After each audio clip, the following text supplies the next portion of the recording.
Good morning, Melissa. Good morning. Enjoying the rain? I actually do love the rain. My mom and I have a tradition of making soup on rainy days. Ah, that sounds wonderful. I'm still sick though, but hopefully the moisture in the air will help clear me out. Oh, I hate to hear you're sick. That's no I fun. feel like I'm always sick. I have the worst immune system, so I'm kind of used to it. Hmm.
I did send a reminder, and I didn't see anyone request an absence today, so I think everyone should be popping in soon.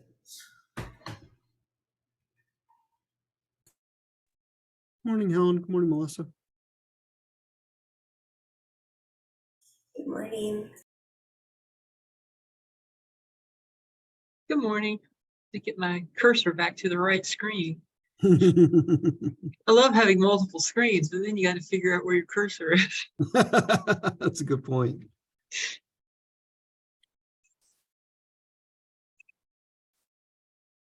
It's my dream office at home is to have 4 monitors on the wall with my laptop all connected to them. So I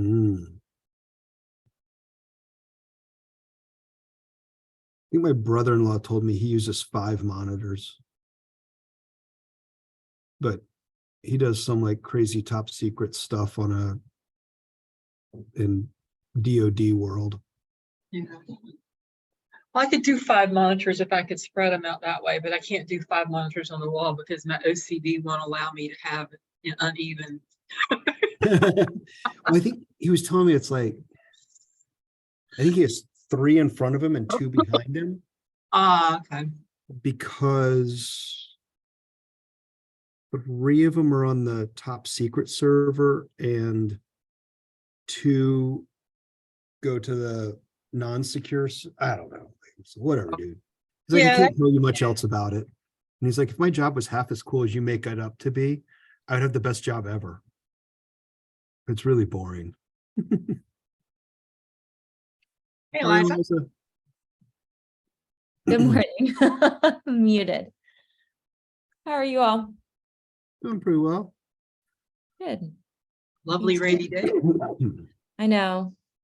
I'm just glad it's not raining all weekend again, but it makes it hard when the days of the week are so nice and then the weekend comes and you're like, Finally have some time off and yeah. It's all right. It's just today. Tomorrow's supposed to be nice again. So I'm thankful for that. hey, Russ.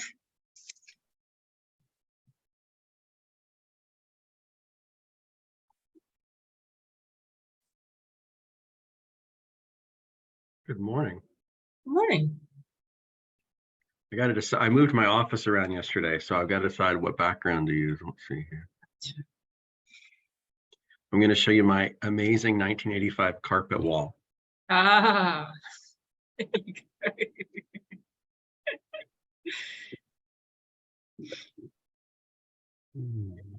I'm not sure it wasn't supposed to be a padded wall. I'm not sure that wasn't the original. Where are you? Are you at the H&H building? Same office, but I switched Because I realized every time I got on a call when the window was behind me, I had to close it. So, Um, and this way I can look out the window and yet still seem interested. But so not We know your anymore. We know secret. you're. strategery. It is nice to have a place to look out once in a while. Mhm. Yeah, watching the creek rise, literally. Very good. Sorry to be late. We never heard. We never heard of Jonathan. I had never heard anything from Jonathan, did we? I have not heard from Jonathan. Okay. And you said the other day you weren't sure if Sharita was ready to come back yet. I know Sharita's not back. Okay. Yes. Well, we have 3 of I 5. think we can go ahead and get started. I'll call the meeting to order. There you go. All right, I'm trying to find something here. We just got to put together the only thing I have on the agenda is putting together the agenda for the HSAC meeting. Helen and Eliza and I met and we're sort of talking about some things to do. And Ebina from Public Safety, making sure that the executive committee kind of formally accepts, welcomes, adopts her to the HSAC as she's going to be filling the law enforcement seat that had been previously held by the Durham County Sheriffs. The sheriff and the chief of police and Ryan Smith met and thought that community safety was probably a better group to sit on the HSAC than the sheriff or the police department, not just because sheriff and police have a shortage of staff, but community safety tends to have much more involvement and intimate knowledge of people experiencing homelessness. And they're also not just working with people who are in crisis on the streets, but they are also working with the sheriff and the police department and are in and out of the jail. So they kind of cover the whole spectrum for us. So Ryan Smith is suggesting that Ebina become our new HSAC member.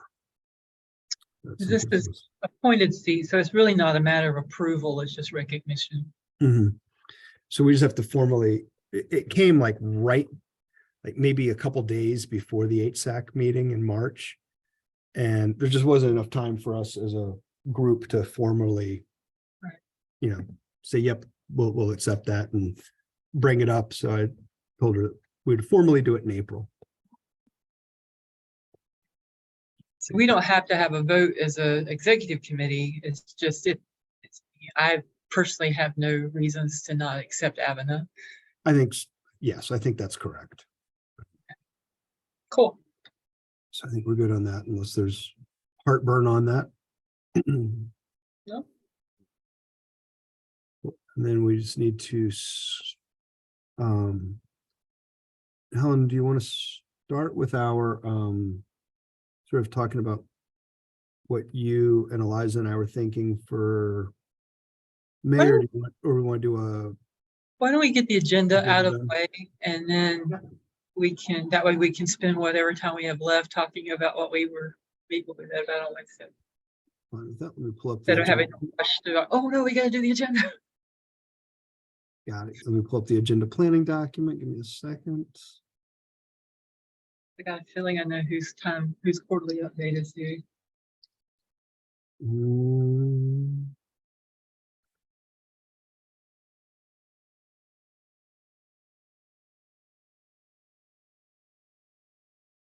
And I don't know if we want to add anything, but Ryan Furman is leaving the NCCH. If you haven't Really? heard that yet. He hasn't been there very long, have he? 2 years, just shy of 2 years. Yeah. Time flies. So not too long. That means he'll be leaving his HSAC seat too, or?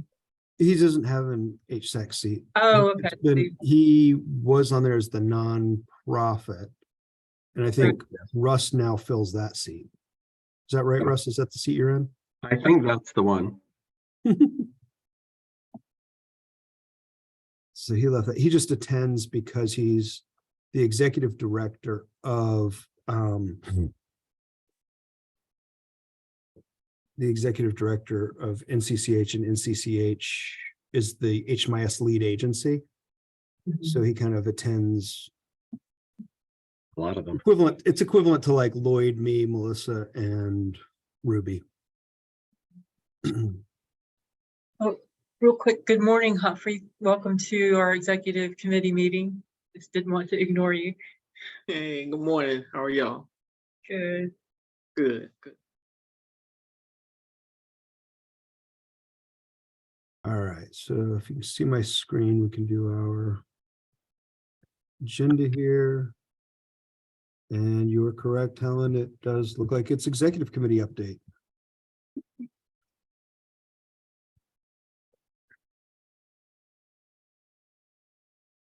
We do have our pit count data sharing. And I think Colleen is ready to do her gaps analysis. And from our policy and planning committee, and I don't know what order we want to put these in, but we can number them in a little bit, just try to brain dump about. The policy and planning committee would like to make a recommendation to the HSAC to send a letter of support to the county commissioners and city council in support of Housing for New Hope's attempt to purchase 48 units of affordable housing to be converted to supportive housing over time. So that's something that we need to make time to talk through or vote on. Do I need to do the same presentation or a abridged version? I don't know. I think that's what we need to talk through and figure out Oh. timing and what's needed. Since policy and planning's already heard it, I think it's good that we do something. I don't think we can just come in, hey, how about if we just send a letter for Housing for New Hope to go buy this property for $6 million and call it a day. Yeah. I think we should have something there to Got it. back it up.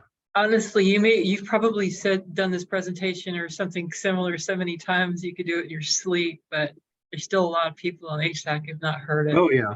So it yeah. might be to do the whole thing, that you did the other day for policy and planning. Yeah. If you're okay with that. Yeah, I'm completely flexible. All right, we can figure out time. Go ahead, Lloyd. Good morning, everyone. Do we have a draft of the support letter that can be shared with HSAC so they can have something to approve? We haven't done that yet, just because I think policy and planning didn't write the letter.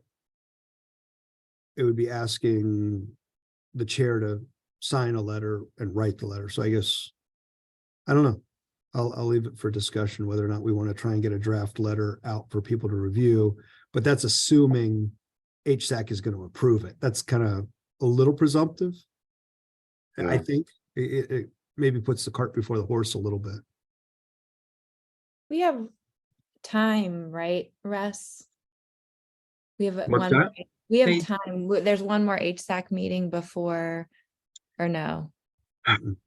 Our understanding is if everything keeps moving at the rate it's going, it'll be before work session on May 1st for county and work session for city on May 4th. So it's quite quick. Mhm. Yeah. And we're meeting on April 26th. Yeah. It would probably be a good idea whether we present a letter draft Mhm. to the committee to at least have one ready to go so that when they say yes, I'm sure they will, that we can go ahead and get it done. Yeah, I mean, in my mind, there's two ways to move forward. One would be to simply approve a motion that's made by somebody and seconded by somebody to direct the chair of the HSAC to write a support letter on behalf of the HSAC. Or second option would be to have a letter or some kind of motion that approves a specific statement that the HSAC approves the statement in support of the Housing for New Hope's application. The option one, I'm gonna be honest, is probably the preferred one Mhm. from our perspective and from the seller's perspective, because there are live humans in the building that's being purchased, and they are trying to wait as long as possible for them to learn about this, because it's always an anxiety producer. They also have a documented concern that when they sell buildings in these situations, folks stop paying. And so they're trying, knowing that a new owner is coming along. So they're trying to hold it as long as they can. So the sending a letter in advance so it have information in it would extend that period by like 10 days, but a week or 10 days. So, yeah. It's kind of like I keep saying it's not confidential, but it's still in discrete phase. So it's Yeah, awkward. that's fine. I just, it's. Yeah. Trying to clarify the options for the HSEC and the committee. All right, so we can draft something up. Helen, do you want me to draft something and get it to you, or do you want to Sure, draft it? if you have time. I will make time. Thank you. Got it. Got on my to-do list here.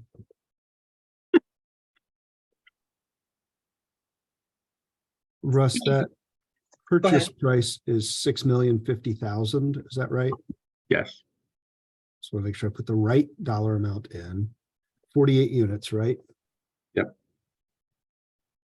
And it's called Carver Creek Commons. We're just, yeah, I mean, that's kind of the working title for the project. The building is called Carver Creek.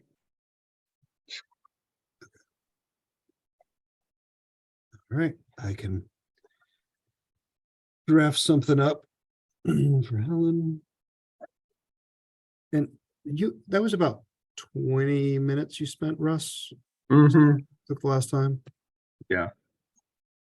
So we should probably allocate maybe 25 because it's a bigger group, and give a little bit of time for Q&A and a vote. Okay.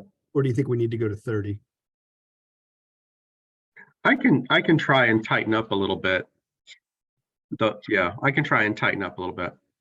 Well, we always have a little bit of flex time because there's usually the first few items don't usually take that long, and we over budget for those first 15 or 20 minutes, usually end up taking about 5 minutes. Right. There might be some flex space in there. We've also got our pit data that we're rolling out at this meeting. And I know Lloyd's working on presentation. And Lloyd, are you making that presentation, or are you and Russ doing that jointly? That's a good question. We haven't talked about a joint presentation. I'm happy to do a joint presentation. Russ and I can talk about it perhaps offline. Okay. Yeah, I would normally punt to Shantae but she's out. But I mean, especially if we're going to talk about the other thing at the end, probably that's a lot of Russ.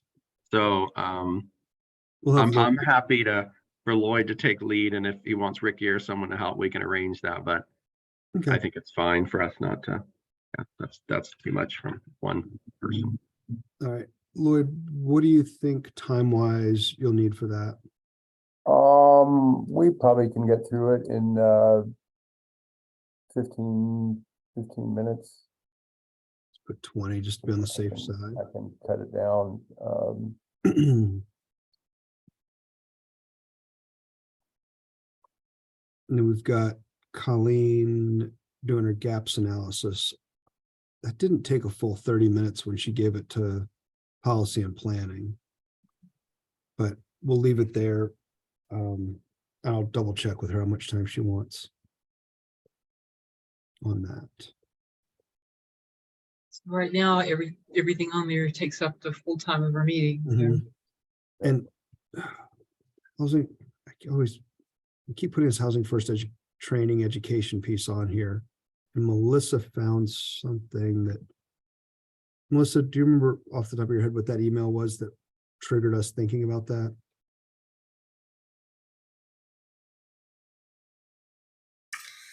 I do not. I'm gonna have to look it back up. I didn't look it up again.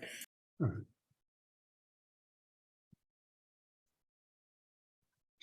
And there was something else that we talked about on Wednesday that we wanted to basically announce and then say that we were going to do more about in May, and that was what people want from, is it what people want from HSAC? Is that what we were talking about? Mhm. Is that So what if you you- were, Eliza? Yeah, I'm remembering we talked about structure, kind of like goals and structure, Yeah. collecting that and then perhaps offering some changes that could support folks feeling like they could engage better Mhm. in responding to those recommendations or thoughts. So we'll announce that we're gonna do that in the May meeting, so people can be prepared for it.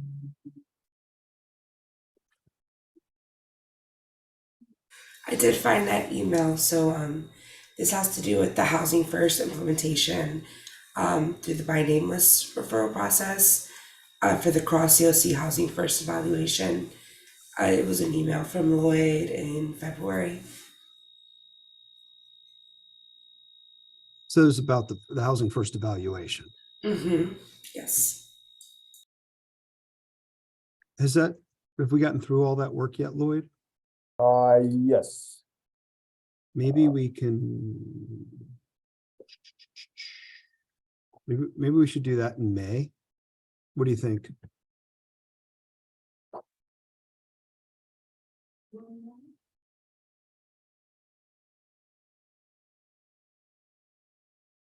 Thoughts? And quite honestly, I don't remember what I submitted in February, but I know what worked with performance management on wrapping up the process. Okay.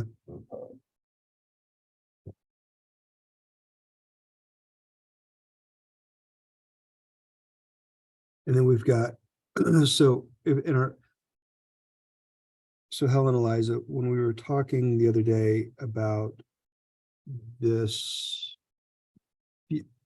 at the April meeting, letting people know we're going to plan to do some breakouts again in May, Mhm. focused on goals, structure, wants, needs, desires of the HSAC to help us craft a more, an HSAC that's better representative of what the people of the committee want it to look like and be able to do. Is that accurate, or maybe not so many words?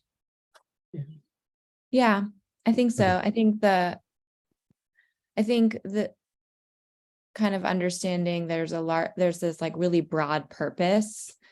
And then I think that there's like smaller pieces Mhm. around purpose that connect to goals. So getting a sense of kind of how do we align around those things and then energize. So before we get into that in the May meeting, do we want to do and I know we're kind of getting into May planning, but just thinking it through, strategic planning on a small level. Do we want to do something with an overview of what HUD sees a continuum of care doing and what kind of what HUD sees the responsibilities are, so that we have a blank wall, but there's at least dimensions of a wall that we have to stay within. And we can go out, go beyond the scope of the wall if we want to, but if we're going to go outside the scope of that wall and add another wall, we at least need to make sure that the HSAC and the COC are able to check the requirement boxes. Could we do that after brainstorming? I mean, kind of a filter for, here's what we feel like we could do, and we need to double check, like city has some needs, county has some needs, HUD has some needs. Mhm. And make sure those are covered in some way, because I kind of feel like when we put bumpers on it, so to speak, we're going to stay in the lane. We're more likely to just stay in the lane. I agree, yeah. I'm fine either way. It doesn't matter. What's that phrase? Flare than focus? We need to flare. Okay. All right. Yeah, because if you tell people, these are your limits, now brainstorm. Mhm. They're going to swim in that lane. Uh,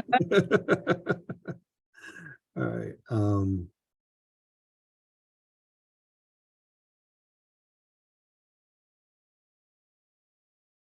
Because any planning we do, we have to be sure that we do what HUD says. But it doesn't mean we're limited to what HUD says. Correct.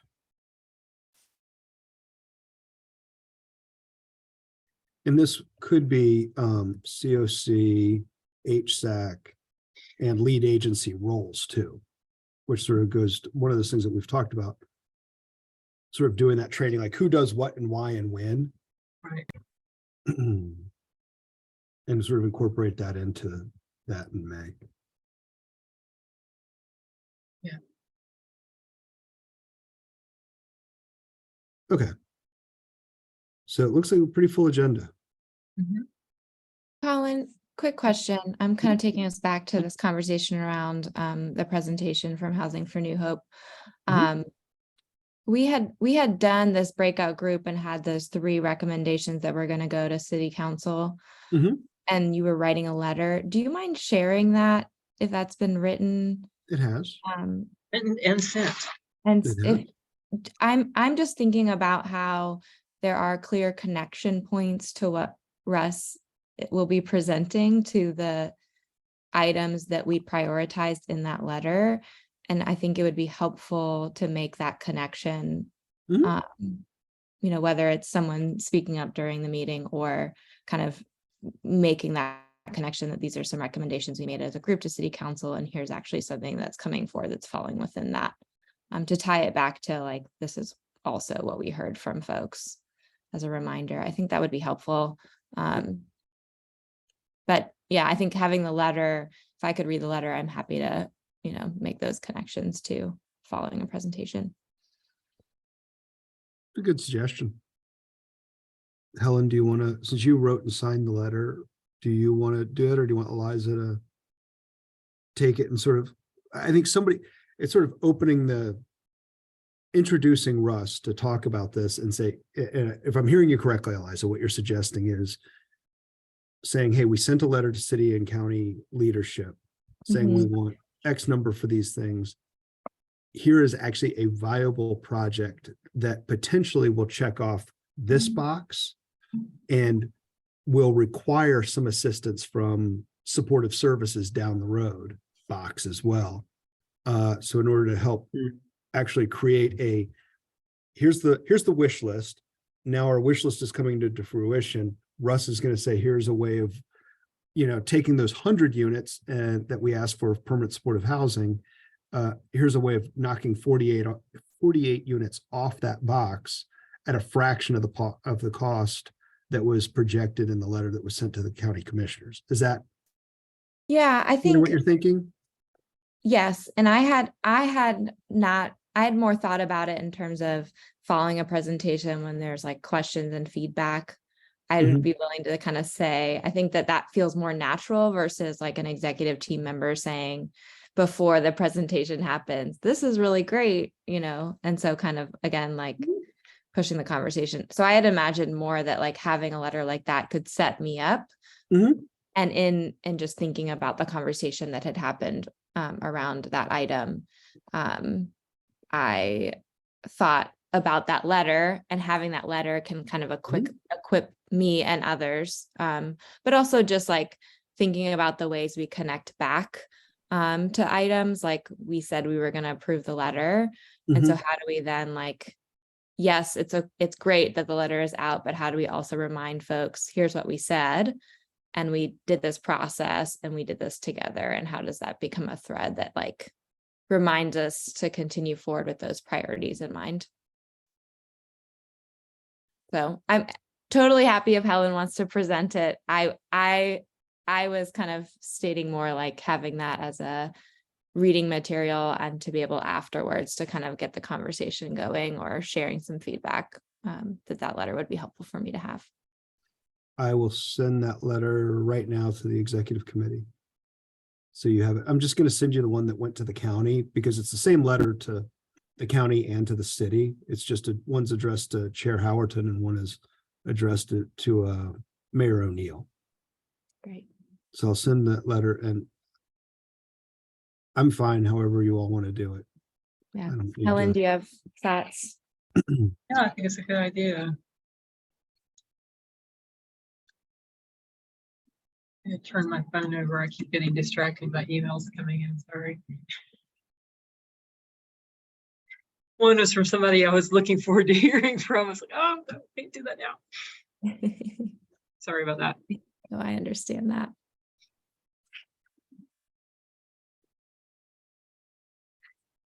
Yeah. And I'm gonna add you back to the email to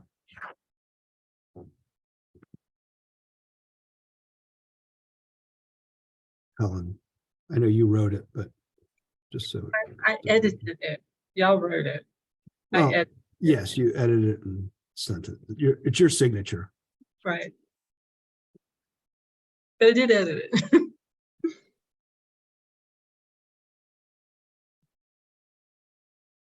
And then I think using this letter as a not as a template, but taking the things from this letter and sort of articulating in the same way to the chair about this, like, hey, following up on the letter the HSAC sent on this date, here are some concrete things that the city and county can do to check some boxes and help make make a dent in this wish list. HSAC is encouraging you to do this as a cost-effective, blah, blah, blah, blah, blah, whatever. It ties all the pieces together in a nice, neat little bow.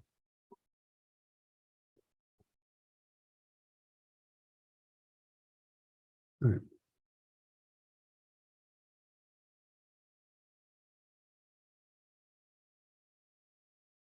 I think that letter too could be good context to, or a continuation to that conversation that we're planning in May. Mhm. Right, it's like, just so it doesn't, so if we continue to show people this is tied right to the engagement that you've done, and we heard you, and here's how we're moving forward, I think that's going to support engagement. So, and reminding people, because we all have so much, like reminding, like, this is what we did, this is what we said, here's where we are Mhm. now, I think is really helpful. Yep.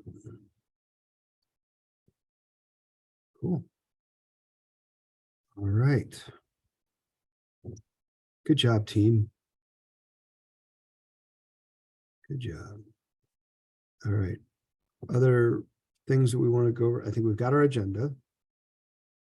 We've got how we want to, who wants to do the setup to talk about what we're going to do in May? I think that's the only piece that I've got outstanding. Is that, I don't have anybody listed on doing that. I don't mind doing that. Or Liza and I can talk about it and work it out. All right, just let me know so we can put the Yeah, right name on there. absolutely. Because we still have, Mr. 26 is this meeting, right? Yeah, you got time to figure it out, but I'm just gonna put on here Eliza/Helen, Helen/Eliza. Right. And Okay. It might be both of us, who knows? and you can do that, that's fine. Tag team presentation. Exactly. And it sort of also introduces the group to Eliza and the new, sort of setting up as she starts to get ready to assume the reins of chair in August. Yeah. So it's a good way of sort of letting people know, hey, there's gonna be a new, we're going through a leadership transition and we're starting the process in May.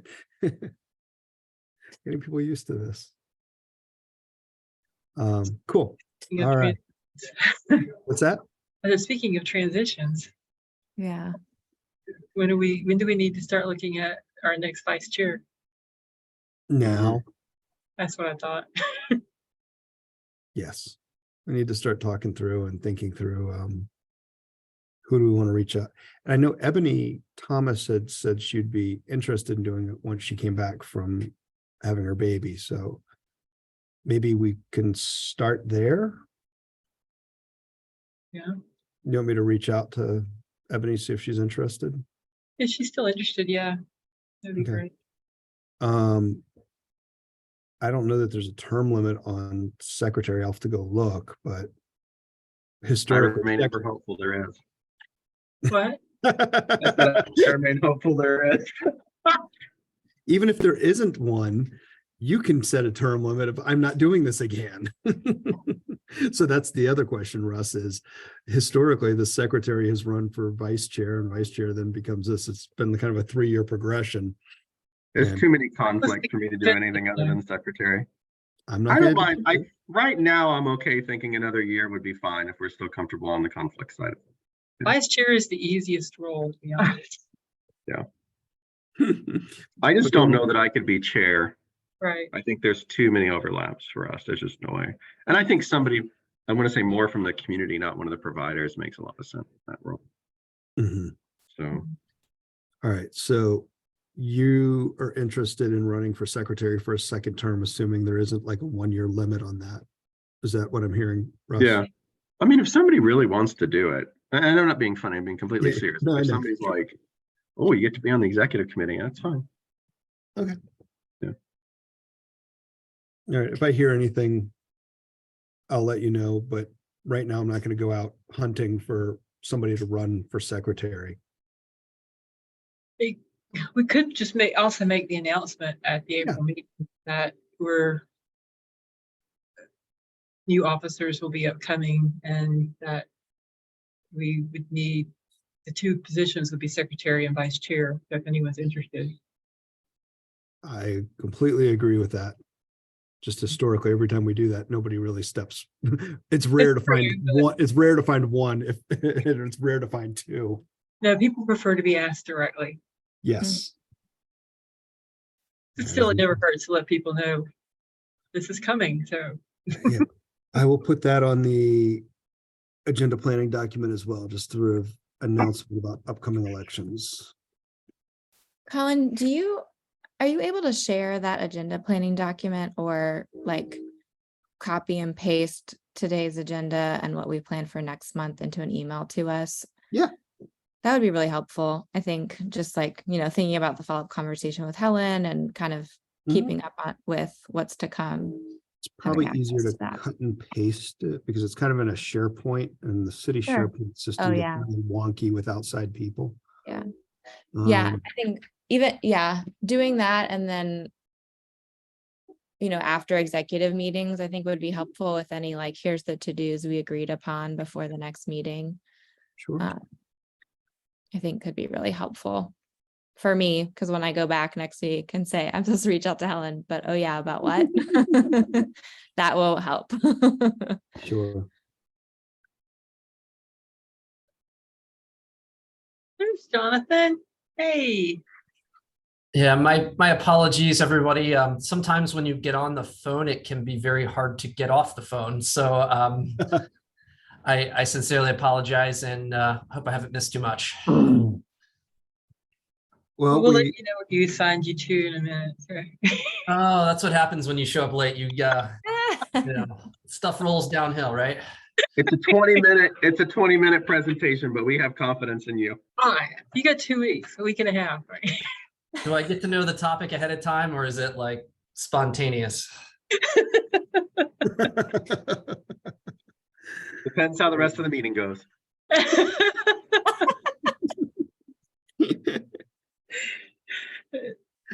Oh, good times. So Jonathan, just a quick summary. We kind of put together an agenda for the meeting. And the one piece that we were talking about, Liza, Helen and I met earlier, was it Tuesday? Wednesday. Whatever, yeah. We met because Helen's term as chair is winding down and Eliza will be stepping into the chair in August. And we were sort of meeting and talking about it and thinking, now that we have kind of gotten through the drinking from a fire hose stage of life with COVID, we might actually be able to catch our breath and think through strategically, what is it that HSAC should do, could do, and wants to do, and try and have some breakout sessions like we did in January and May to kind of hear from the committee, like, what is it that you want? What is it that you don't want? What should we do? What do you want to do? So that we can maybe come into the year with a plan as best we can come up with, rather than a managing chaos from a behind the proverbial 8 ball all the time. I think that's a great idea. Yeah, I can only imagine how hard things have been for providers, for you all in the city with, all the challenges with COVID. I think that would be wonderful. I think people enjoyed the experience of, having those listening sessions earlier this year. And I think it's a great time to ask for feedback, and it'd be nice to, I think maybe in a way, I think it's been hard to kind of plan out. I mean, it seems like so much of our work is always geared around what HUD says we have to do around the funding schedules. And I know it's perennially difficult to kind of maintain our own progress the way we want to when so much is dictated to us. So I think that would be great if we can take baby steps in that direction, or toddler steps, whatever. Very good. So that's kind of where we are at this point, and we've got a bunch of presentations on the agenda for the meeting. Pit count, gaps analysis from Colleen's group, and Housing for New Hope talking about Carver Creek that they're looking to buy, and Policy and Planning is recommending that the HSAC send a letter of support / encouragement to city and county leadership to assist with the purchase of Carver Creek, the 48 units. So Housing for New Hope can preserve affordable units and hopefully eventually convert those to supportive housing units in a wider scale than just HUD-defined supportive service units. Is this the apartment complex across from Maple Court, up off of No, not even close. Okay. You know where Williams Square is? Our Yes. Williams Square property? It's the one that you pass on the way to Williams Square that's like on the same driveway. Okay. Gotcha. And long story short, there's undeveloped land there that they have and that we have, and you put it together and you can put 50 more units on that. So, I like the start of that story. yeah. So, and Russ has hinted that if there's ever any money available to develop new affordable housing, he would probably apply for it to start putting some stuff on that undeveloped land over there.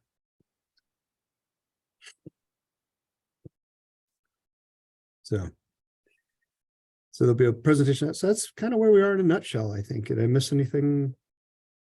That's it so far. I did have one question on future planning. Do Mhm. we need, I know there's been conversation at different times around meeting in person or not. And this came up the other day because our board has remained virtual other than a retreat. And we're going to go to twice a year retreats, like a third of a day or 2/3 of a day. And they want to come back to Duke, Eliza. But they loved it. But we're just getting to the point, like we're planning way in advance so people know, because it's such a different commitment. And I didn't know if we needed to think of, I know there's kind of a new year thing, isn't there, in terms of August or September? Mhm. And we don't have to figure it out today, but I just wonder maybe next month, even if we need to discuss, like, we're going to at least do one in person, just so people can connect and build community and things to kind of better support the virtual engagement.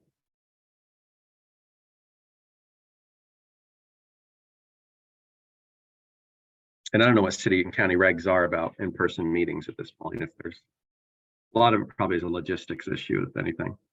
That's the biggest thing is the place that we used to meet for a long time was not available, but now it is available again. It's, well, assuming it's not booked, but it is available. That space is not being used for COVID vaccines now because they've moved all of that back into their vaccination clinic now. So they're not using the conference rooms anymore, which helps a lot.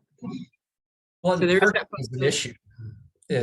Is still an issue. I mean, we do have that public lot, but there's very few spaces. That's We it. as employees are allowed to park in the new garage. I don't know if the public is yet allowed to do that. But I think parking would be a big issue. Right. Yeah. Good point. And that's our research. And I think Ruby is the one who sort of did an analysis of all of the city and county spaces that could effectively hold us during COVID. And that's really the only room that is big enough that the city and county kind of have control over, that we could use on a regular basis. Ruby, is that accurate, or were there some Yeah. other possible locations? No, that's right. That was the biggest location, and that was before the plans for redeveloping that parking lot were done. And so now without the parking lot, the parking situation is a bigger hindrance. What about that space that's been used for special meetings at the the new water management Mm. site? I feel like the city council has Mm. had some special meetings there. I have actually not been in that space. But from the way people were talking about it, it sounded like it was a big space. I imagine it might be better to say two of the meetings will be in person and they could be there rather than reoccurring. But that felt like a space that's been used. Is there a bus line in that space? That I don't know. What did you say, Ruby? Is there a bus line, like a public transportation line? It is, I've been there a couple times. It's a hike. Okay. It's not like downtown. It's, from community development, it's probably a 10-minute drive. Okay. Just the one out Yeah. on Club by 85? Yeah, Oh, yeah, yeah. it's kind of like a pretty isolated area. And then even if you got a bus line there, just from the entrance of the building itself sits kind of up on a hill. It's a long driveway that's, Gotcha. probably a good 200 meters, like a good 2 football field walk Yeah. kind of that's good. up to Yeah. get in there. And the gate locks at 4:30. And if you Uber has a hard time finding it, or Yeah. Lyft, because we had an outside consultant who was working with us on the Bloomberg project, and Lyft and Uber that she was using. One of the drivers ended up like trying to drop her off at a graveyard, which wasn't anywhere near the location. And then when she was ordering pickup, for people to pick up, they wouldn't necessarily come all the way up to the building. So people were having to walk all the way down the driveway to do it. Not to say it's impossible. It does have some just logistical yeah, challenges if you don't have your own vehicle. Right. Yeah. Has I mean, we- anyone been to the new, I haven't been to the new public library, the main library yet. Do you know if there are any spaces that Mhm. might be available now? The room where we had the pit count, all those, all that auditorium seating collapses. And so you can, or collapses into itself. So you can actually have tables set up in that space. So that might be a good place to do it. The other, honestly, is if it was appropriate to go into a church, I think St. Philip's has a terrific, highly accessible space. There's nothing religious in that space at all. And it'd be nice because, eventually we'll be having more conversations about, UMDs, some of the things they're thinking about. So we might be able to at least do one of them, on that site. And I think they'd be very open to hosting. It's a good suggestion. The other thing about the library though is that we meet at 3 o'clock and the parking down there is not good during that time of day. Mm, Even my county vehicle, I don't even bother to park over at the library when I go down there. I park over at our admin building. And of course, there's meeting spaces in the admin 2 building, 201 East Main Street. Parking is still an issue, but not as bad as it is over at the 414 East Main, where we used to meet. yeah. And the other one, and I don't know if there'd be a cost that, and I'd have to check on the bus line. We use the Community and Family Life Center at Lyon Park quite a bit. And that's a great space. Yeah. But I have to check on the bus line proximity to, I think it goes pretty close, but it may still be 2 or 3 blocks, which is not They very do have a close. rental fee. Okay. Yeah. Do you think, and one place that has really good parking, if we did it the right time of year, that Karsh Alumni Center, I understood they've used it for some community pieces. I know that's probably a stretch, but Yeah, I can ask. so that is harder for me to reserve than this space is available in our office. I feel like, and Russ, you can share, the space we have may be too small. It would be too, yeah, going back to my memory of the last times we gathered, it's a surprising number of people. Yeah. So that's a question I can ask. It may be a matter of finding the right person and then figuring out kind of what they have planned and are they wanting to charge, and then having a conversation about, Yeah. how do we get through that? But I can start asking and at least get some answers for next meeting. Yeah, and that, for those that don't know, it's right at the entrance to Duke, that new alumni center, and it's got huge open space in it. And it's Yeah. got parking, and it's on the bus line. Yeah. Humphrey had put in the chat that school systems are often very cooperative about Mhm. lending space for community initiatives too. Yeah, that's a good point. Would, if we were Um, looking at doing this twice a year, or once or twice a year, would we want this to be an HSAC meeting? Or would we, part of, and what I'm trying to think through is, since we've gone virtual, our HSAC meetings, we get a lot of our COC members attending virtually. So if we did an in-person meeting, would we want to do it for just an HSAC, which may exclude a lot of people who have historically been tuning in virtually because they might not make the trek to a location if it wasn't easy to get to? Or would we want to sort of say HUD requires us to do 2 full COC meetings a year, and say those 2 full COC meetings per year will be in person? So it's a larger group, which would require obviously a larger space, but it would perhaps avoid an unintended image of HSAC kind of meeting in person in an off Off the grid. on their own and harder to access for other folks. Just trying to think through the optics of that. Yeah, I was thinking about the 2 meetings be full COC meetings for those. I also, something to consider, and that's just gonna be about logistics and where we end up meeting, is that we could look at hybrid, where we have a virtual option as well as in person. That's a little bit more to, depending on how the rooms are set up, could be challenging to do, but there's some facilities that are already set up to be able to handle hybrid, Yeah. some not so much. So that's another option to consider. Mhm. I'm also curious if we're having conversations or planning to have conversations about structure and goals, like if this comes up as an item that people are like really interested in talking more about, or if they're, like really focused on something else. I think that will be telling, is kind of to get a read on how folks are feeling. It may come up that people really love Zoom because they feel like they can engage more, and it may come up that people want to be in person, right? And so that can be some data for us to respond to.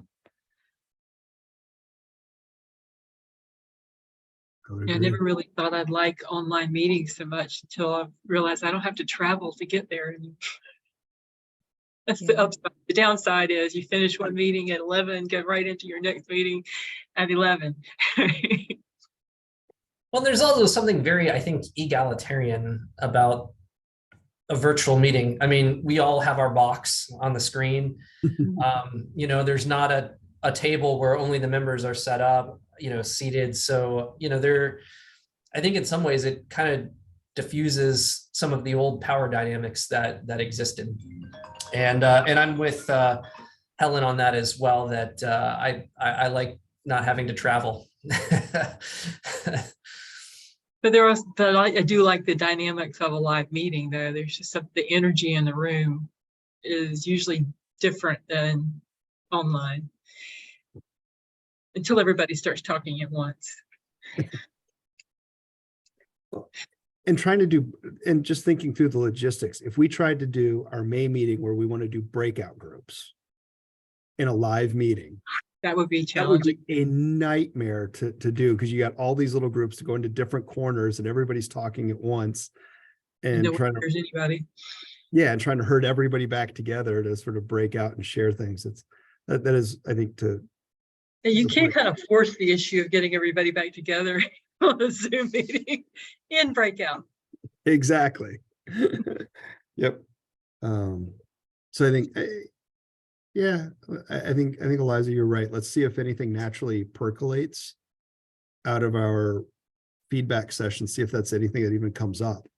And Ruby Lloyd, when we were talking about possibly going back to in-person meetings, Jonathan, you may remember as well, Helen, you might remember a couple of years ago, we had talked about trying to go back to some socially distanced in-person meetings. And for a lot of the reasons we're articulating, there wasn't a whole lot of energy about coming back in person. And granted, some of it was because of risk of COVID, but there was a bigger piece about the, equity that we have at a Zoom and easier to participate and more efficient use of time type stuff. It was kind of if I remember correctly, that's kind of what we heard. But please, anybody who remembers those conversations, chime in if I'm missing things. Yeah, I remember that as well. And I also remember one of our members of the executive committee, had some pretty significant health concerns. And so being around people in the middle of a pandemic was just not a good idea. Just to put a plug in for staff, I also, remembering the times it took, all day to get things set up, and to get over there and get things set up and rearrange the room if we needed to. That's, hours out of our day or, time spent with the logistics and the physical aspects of organizing a room. And then also we saw a lot of increase in participation. It was almost 100% HSAC membership showing up. We were able to better capture the minutes and what actually happened in the meeting with the Zoom calls, with the transcript capture and everything. And so, yes, it works well, and I understand, we want to get back in person, and I think it would be great to get back in person for, once or twice a year. But the logistics of what space in Durham City or Durham County facilities would hold HSAC and CLC, other than the former vaccine area, I don't know a place that could.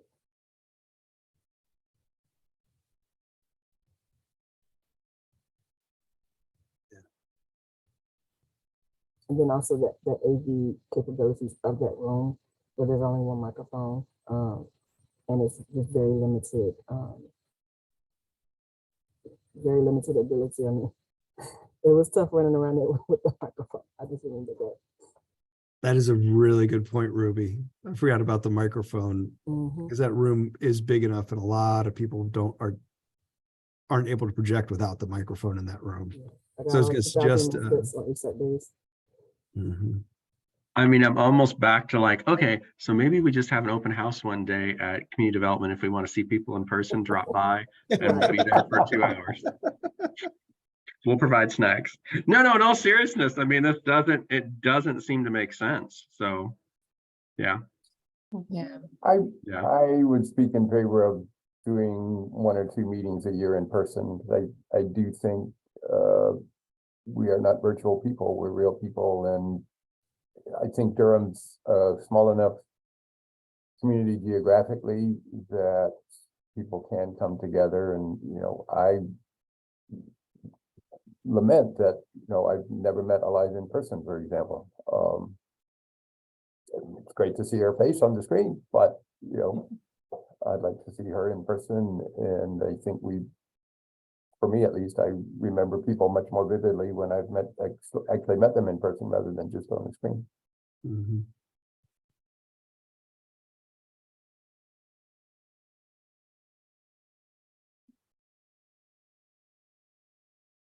So we're just gonna wait until we have our breakouts and hear what the comments are from the members to move forward on this or stay where we are. Is that what I'm hearing? In a lot of good argument, a lot of good discussion back and forth, arguments for and arguments against. So unlike Lloyd, I do like seeing people in person, but there is definitely a convenience to a virtual meeting that we just did not realize existed until we got forced into it. Because pre-COVID, Oh, no, we got meeting online? No, we can't do that. Mhm.